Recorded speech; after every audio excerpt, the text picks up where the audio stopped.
சிவகாசி சட்டமன்ற தொகுதி வேட்பாளராக அறிவிக்கப்பட்டுள்ள முன்னாள் அமைச்சர் கே.டி. ராஜேந்திர பாலாஜி விருதுநகர் மாவட்டத்திற்கு வருகை தரவுள்ள நிலையில் தேசிய ஜனநாயக கூட்டணி சார்பில் அவருக்கு சிறப்பான வரவேற்பு அளிக்க ஏற்பாடு செய்யப்பட்டுள்ளது.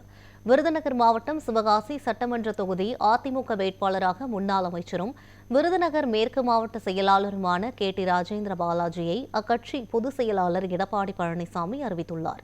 இந்த நிலையில் சென்னையில் எடப்பாடி பழனிசாமியிடம் வாழ்த்து பெற்று 28ஆம் தேதி மதியம் 2 மணி அளவில் விருதுநகர் மாவட்டத்திற்கு வருகை தரும் கே.டி. ராஜேந்திர பாலாஜிக்கு ஸ்ரீவில்லிபுத்தூர் அருகே உள்ள அழகாபுரியில் தேசிய ஜனநாயக கூட்டணி அக்கட்சியின் சார்பில் சிறப்பான வரவேற்பு அளிக்கப்பட உள்ளது. பின்பு நத்தம்பட்டி வழிவிடு முருகன் கோவிலில் கே.டி. ராஜேந்திர பாலாஜி சிறப்பு தரிசனம் மேற்கொள்கிறார். தொடர்ந்து ஸ்ரீவில்லிபுத்தூரிலிருந்து சிவகாசி செல்லும் கே.டி. ராஜேந்திர பாலாஜிக்கு சிவகாசி எல்லையில் தேசிய ஜனநாயக கூட்டணி கட்சியின் சார்பில் சிறப்பான வரவேற்பு அளிக்கப்பட உள்ளது.